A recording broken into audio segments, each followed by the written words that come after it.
बिस्मिल्लाहिर्रहमानिर्रहीम। 16 शबान बरोज़ मंगल का दिन हमारी ज़िंदगी में आ चुका है। माह शबान एक बाबरकत महीना है। शबान अरबी ज़बान के लफ्ज़ शब बना है, जिसके मानी फैलाने के आते हैं, जो कि इस महीने में रमज़ानुल मुबारक के लिए खूब भलाई फैलाता है। इसे हज़रत मोहम्मद मुस्तफ़ा सल्लल्लाहु अलैहि वसल्लम से मंसूब किया जाता है। ये एक मुतबरक महीना है और इसमें मुसलमान नफली रोज़े रखते हैं। ये वजीफ़ा 16 शबान बरोज़ मंगल के हवाले से बताने लगी हूँ। ये बहुत ही ताकतवर वजीफ़ा है, जिसकी बरकत से इंशाअल्लाह बफ़ज़्ल खुदा रब करीम आपको हर तरह की कामयाबी से मुस्तफ़िद फरमाएगा। इस अमल की बरकत से आपकी तमाम दुआएं कबूल होंगी, आपकी हर हाजत पूरी होगी, कामयाबियाँ आपके कदम चूमेंगी। इस अजीम दिन में जब आप अपने रब करीम से मांगोगे तो वो पाक ज़ात आपको ज़रूर अता करेगी।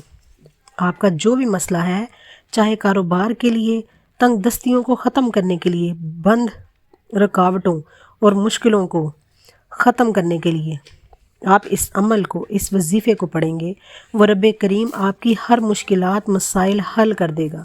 आपने ये अमल यकीन कामिल के साथ पढ़ना है, क्योंकि ये वजीफ़ा आपकी ज़िंदगी को खुशहाल कर देगा, आपके मुक़द्दर को ज़रूर चमकाएगा। और ये वजीफ़ा आपने ध्यान, तवज्जो और यकसुई के साथ पढ़ना है। फिर आपने अल्लाह से दुआ मांगनी है।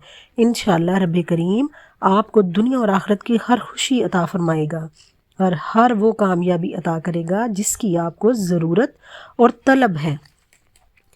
ऐसे कलिमात हैं, ये ऐसा वजीफ़ा है जिसकी बरकत से आपकी पूरी ज़िंदगी का मुक़द्दर ही बदल जाएगा। ज़िंदगी आसान हो जाएगी, ज़िंदगी खुशहाल हो जाएगी। ये वजीफ़ा, ये तस्बीह सर से लेकर पाँव तक आपके नसीब को चमका के रख देगी। आपका मुक़द्दर बदल जाएगा, तकदीर बदल जाएगी, नसीब के बंद ताले खुल जाएंगे। और ये तस्बीह आप किसी सूरत भी मत छोड़ना। शबान के महीने में अल्लाह रब्बुल इज़्ज़त की रहमत और बख्शिश के दरवाज़े हर वक्त खुले रहते हैं। अल्लाह की रहमत से ना उम्मीद मत हो।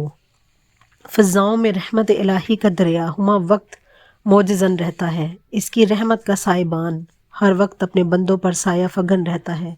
इन ख़ास लम्हों, ख़ास अयाम और ख़ास महीनों में जिनको ये फजीलत और बरकत हासिल है, रब कायनात की रहमत की बरसात हम मामूल से बढ़ जाती है।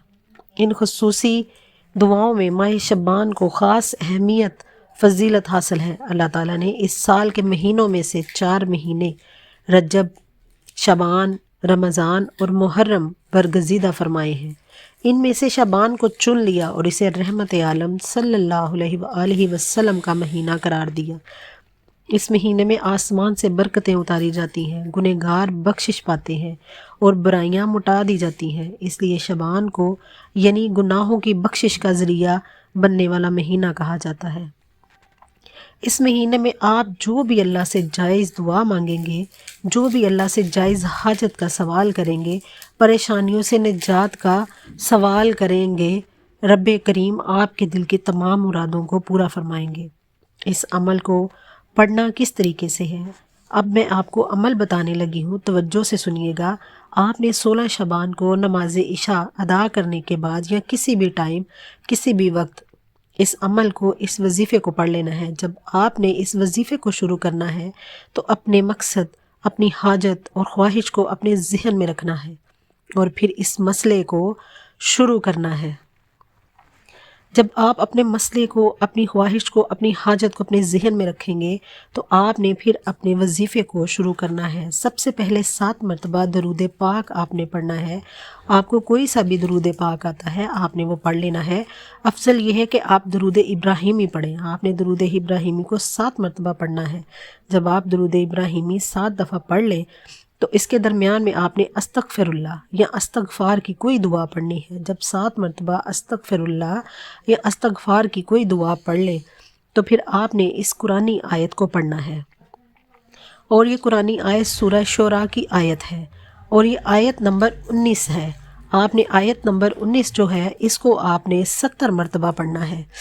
जब आप इस आयत मुबारका को आप जब 70 मरतबा पढ़ लें, इन कलिमात को आपने सिर्फ 70 मरतबा पढ़ना है। 70 मरतबा ان کلمات کو پڑھ لیں تو پھر آپ نے 100 مرتبہ اشہد ان لا الہ الا اللہ یا اللہ یا سمیع یا حق، اشہد ان لا الہ الا اللہ یا اللہ یا سمیع یا حق، ان کلمات کو آپ نے 100 مرتبہ پڑھنا ہے، اور ان تمام کلمات کو اکٹھا پڑھ کر ایک تصور کرنا ہے۔ اسی ترتیب سے ان کلمات کی آپ نے تسبیح پڑھنی ہے، اشہد ان لا الہ الا اللہ یا اللہ یا سمیع یا حق، یہ 1 مرتبہ ہو گیا۔ اشہد ان لا الہ الا اللہ یا اللہ یا سمیع یا حق، یہ 2 مرتبہ ہو گیا۔ اسی ترتیب سے، اسی طریقہ کار سے آپ نے ان کلمات کو 100 مرتبہ پڑھنا ہے۔ جب آپ ان کلمات کو 100 مرتبہ پڑھ لیں تو آپ نے اس کے بعد دوبارہ سے جو ہے درود ابراہیمی پڑھنا ہے۔ جب آپ درود ابراہیمی آپ نے 7 مرتبہ دوبارہ پڑھنا ہے، پھر آپ نے اللہ تعالیٰ سے، رب العزت سے رو کر دعا کریں، گڑ گڑا کر دعا کریں، التجا کریں۔ انشاءاللہ رب کریم آپ کے مقدر کو بدل دے گا، آپ کے نصیب کو بدل دے گا۔ آپ اللہ سے جو مانگیں گے انشاءاللہ رب کریم آپ کو ضرور عطا فرمائیں گے۔ یہ مختصر سی تسبیح جو آپ نے کرنی ہے، 16 شعبان میں آپ نے یہ تسبیح پڑھنی ہے۔ آپ کے مقدر بدلنے کے لیے التجا کریں اور آسمانی مدد کو اتارتا ہے، اور اپنی آنکھوں سے دیکھیں۔ حضرت انس بن مالک سے مروی ہے کہ رسول پاک صلی اللہ علیہ وآلہ وسلم نے فرمایا، شعبان اس لیے کہا جاتا ہے کہ اس میں احترام رمضان کی وجہ سے بہت نیکیاں پھیلتی ہیں۔